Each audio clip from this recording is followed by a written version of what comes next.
Oke, bismillahirrahmanirrahim. Assalamualaikum warahmatullahi wabarakatuh. Bertemu lagi dengan saya Pak Yanto di channel YouTube saya Yanto Tanjung, channel belajar bahasa Inggris secara mandiri. Bagi yang belum kenal, saya adalah dosen bahasa Inggris di Universitas Jambi dengan pengalaman mengajar bahasa Inggris lebih dari 25 tahun. Saya sudah ngajar bahasa Inggris sejak 1998.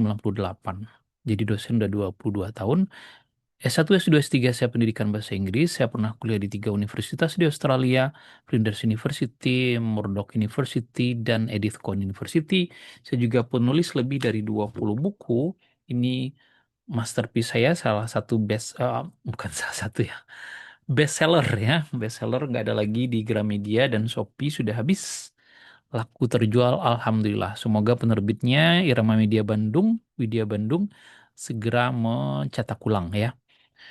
Oke, Dede, channel ini sudah meraih lebih dari 200.000 subscriber, diteliti oleh 4 skripsi dan 4 artikel jurnal, yang semuanya menyatakan positif. Bahkan yang terakhir, artikel dari dosen di Tasikmalaya mengatakan ini adalah salah satu channel yang paling bagus, positif komentarnya. Jadi dia meneliti 1.500 komentar yang ada di YouTube saya, kemudian dia analisis dengan sebuah perhitungan komputer, hasilnya 84% positif, tertinggi dibandingkan channel YouTube TOEFL lainnya. Dan sebagai pengumuman, saya juga buka kursus TOEFL via Zoom setiap bulannya, tanggal 5 sampai tanggal 24 ya, jam 8 sampai setengah 10 malam. Bagi yang berminat silahkan daftar. Keterangan lengkap ada di yantotanjung.com. Di situ juga ada video yang bisa dibeli.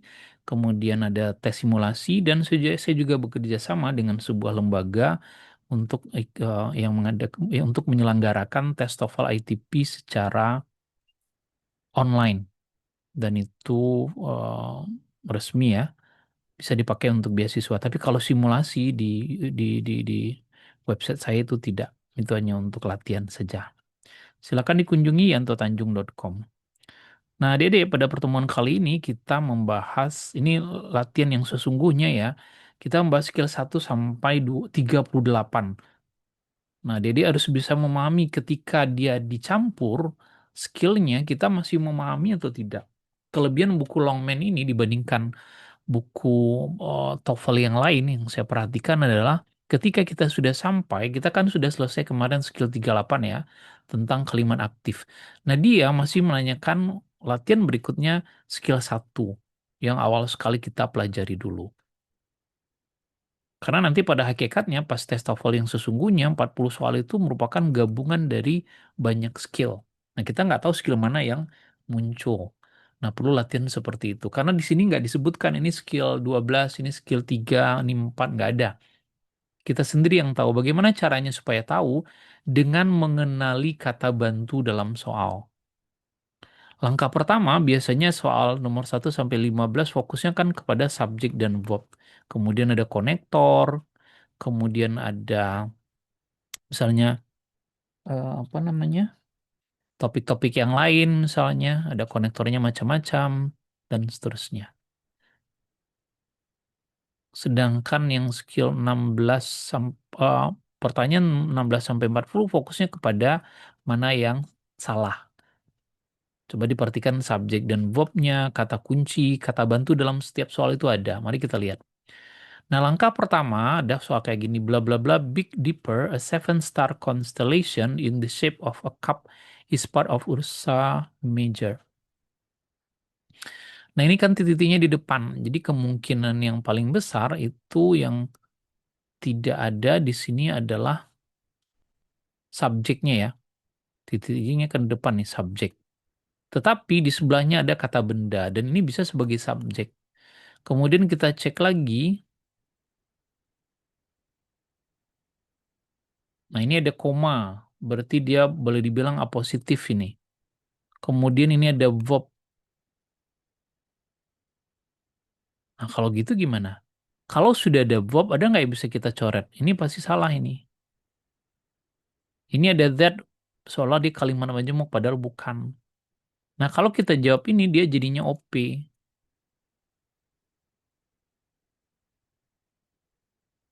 Nah, Padahal yang dibutuhkan subjek. Nah, tapi ini kan juga subjek juga, Pak. Iya, tapi ini merupakan keterangan tambahan dari subjek sebelumnya. Jadi yang paling tepat adalah yang alpha. The Big Dipper, a seven-star constellation in the shape of a cup, is part of Ursa Major. Oh ya, saya lupa tadi itu ada pada halaman 181 dan 182 ya. Di buku Longman Preparation ada di profil saya, silahkan di-download.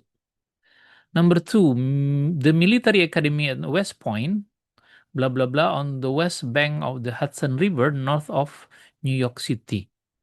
Ini adalah subjeknya. Kita cari verbnya, ternyata nggak ada.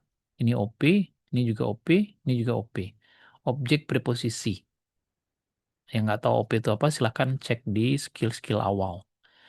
Artinya yang kita butuhkan adalah verb. Hanya verb ya. Ini bukan verb.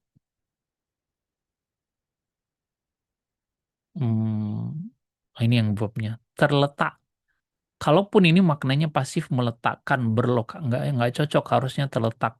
Gimana yang ini Pak? Ini ada konektornya. Kita nggak butuh kalimat majemuk. Karena kalau dimasukkan jumlahnya jadi aneh. Kalau dia pun kalimat majemuk, yang masih ada tuh yang hilang yaitu verb-nya lagi. Ini kan kalau kita masukkan konektor, kemudian subjek verb. Sementara di sini yang ada cuma subjek, berarti kan kita harus ada cari verb lagi, nggak ada verbnya di sini. Number three, blah blah blah impressive chapter in the book was the chapter on Stuart scientific theories. Titik-titik chapter yang mengesankan dalam buku itu adalah chapter atau bab tentang teori ilmiah Stuart. Mari kita lihat, ini sudah ada verbnya, berarti ngilang subjek, berarti ini salah. Kalau most berarti lebih banyak, sebagian besar ya, ini nggak cocok. Apakah maknanya paling ya? Ini dia yang cocok. The most impressive chapter. Bab yang paling mengesankan. Bukan most, sebagian besar bab dari buku itu adalah nggak nyambung ya. Dari segi makna yang cocok, bravo. Kalau ini nggak sesuai. Sebagian besar dari bab yang mengesankan dalam buku itu adalah bab nggak sesuai ya. Tapi bab yang paling mengesankan. The most impressive. Makna paling. Kenapa pakai most? Ini tiga suku kata. Impressive. Number four, the first fish have appear on the Earth approximately 500 million years ago. Ini subjeknya fish. Wah, ini jangan-jangan salah dong, Pak. Nah, fish ini seperti yang sudah saya bikin videonya, fish itu kata benda yang bisa tunggal, bisa jamak. Jadi sebetulnya tidak ada masalah dengan have kalau kita nganggapnya salah ya. Tapi kita cek yang lain, have appear sebetulnya nggak ada masalah. Nah, million years ago menunjukkan dia bentuk simple past. Simple past, kata keterangan waktunya biasanya ago, kemudian ada last-lastnya, yesterday, dan lain-lain. Ada tuh pembahasannya. Nah, jadi harusnya nggak pakai, harusnya appear saja. Nomor, itu di nomor 4 ya. Jadi tidak ada have-nya. Ini salah, harusnya nggak ada. Oh, sorry. Nah, number five, only rarely sound waves are of a single frequency encounter in practice. Kata bantunya yang mana nih? Only ya. Only ada rarely juga, berarti dia negatif. Kalau dia negatif terjadi pembalikan. Are sound waves. Silahkan dicek, ada rarely, never, only, dan seterusnya. Ini invert. Number six, cameos can be carved not only from onyx and sardonyx or from agate. Ini subjeknya, ini verbnya nggak ada masalah. Can be carved, ini makna pasif. Nah, ini kata bantunya not only. Kalau not only harusnya pasangannya but also. Not only but also. Kemudian both pasangannya and. Nah, or ini either. Either tuh pasangannya or. Satu lagi neither pasangannya nor. Although most of the wild horses in the western range have already been rounded up, the most remote the area, the greater the possibility that wild horses can still be found. Walaupun sebagian besar kuda liar, nah, kayaknya most of nggak ada masalah ya. Sebagian besar di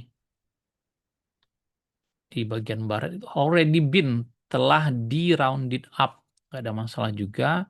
Nah, perhatikan kata bantunya di sini ada the most remote the area, the greater. Ini pasangannya masih ingat the titik-titik the titik-titik atau the more bla bla bla the more. Atau boleh juga the more dilanjutkan the er atau the er dilanjutkan dengan the more.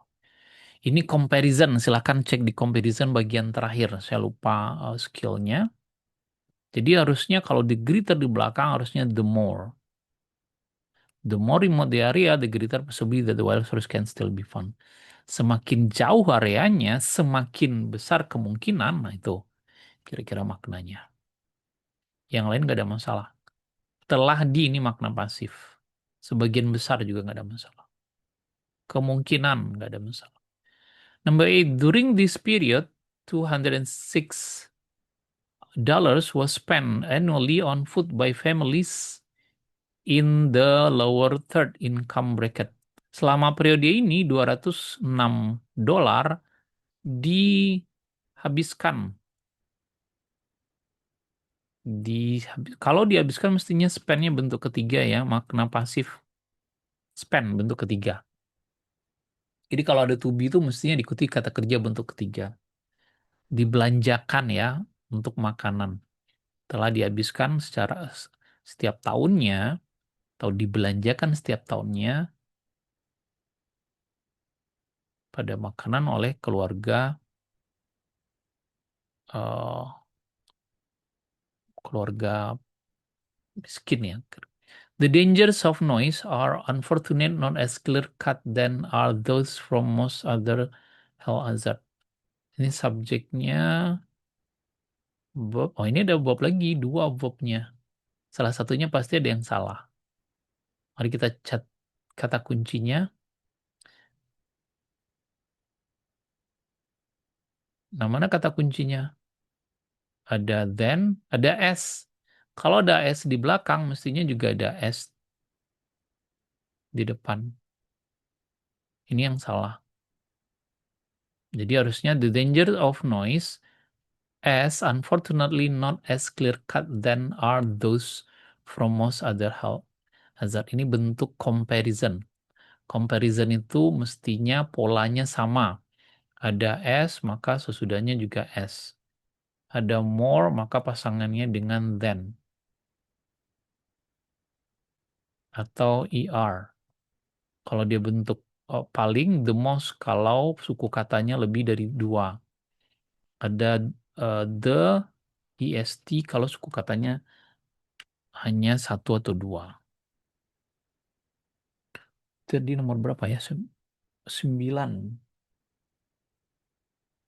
Nomor 10 itu halaman 182 ya.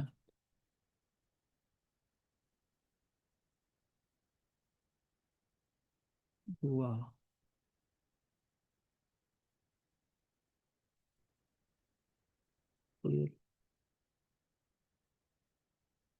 Dua. In a recent survey of Americans, more than 75% express the view that government it should take a more active role in healthcare. Ini objek preposisi, nggak ada masalah. Subjek, ini verbnya. Konektor, ini subjek. Ini verb. Nah, ini adalah subjek lagi. Jadi ini yang salah ya. Double subjeknya. Oke, demikian Dede. Kalau ada pertanyaan silahkan ditulis di kolom komentar. S.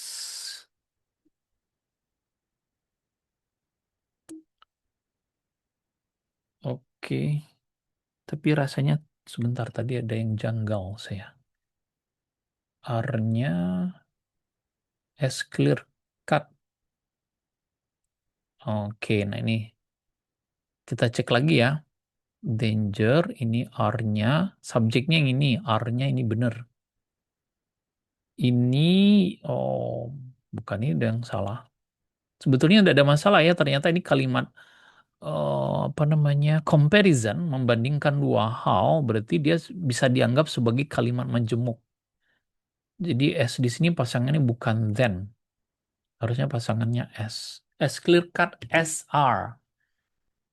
Kok ada dua verb Pak yang tidak ada masalah? Kalau dia cek di bagian comparison boleh itu ada dua karena dia membandingkan dua hal. Jadi bahaya berisik itu sayangnya tidak sejelas. Tidak ada S, pasangannya S bukan S-nya di sini ya, salah saya tadi. Saya pikir karena ini dua verbnya, jadi saya curiga. Ternyata tidak. Oke, jadi harusnya verb. Kok those are Pak enggak? uh, Kok are those enggak those are? Nah, dalam comparison boleh dibalik. Boleh juga those are, tapi boleh juga dibalik. Nah, itu yang harus Dedek pahami. Silakan dicek di bagian comparison topiknya. Oke, untung saya ingat. Jadi saya nggak bikin video lagi. Biasanya kalau salah kayak gini saya bikin video ulang. Thank you for your attention. Jangan lupa like, subscribe, dan share channel ini. Bagi yang belum subscribe, jangan lupa jadi member hanya Rp20.000. Bisa menikmati 550 video belajar dari situ selama sebulan. Kalau sudah selesai silahkan di-cut. Jadi 20.000 hanya per bulan. Itu paling murah. Kursus bahasa Inggris paling murah di planet bumi. Nggak ada yang lebih murah lagi karena 550 video. Kemudian yang mengajarnya adalah dosen 25 tahun ngajar, pernah kuliah di 3 universitas di Australia, dan penulis 20 buku. Oke, demikian. Thank you very much. See you, goodbye. Assalamualaikum warahmatullahi wabarakatuh.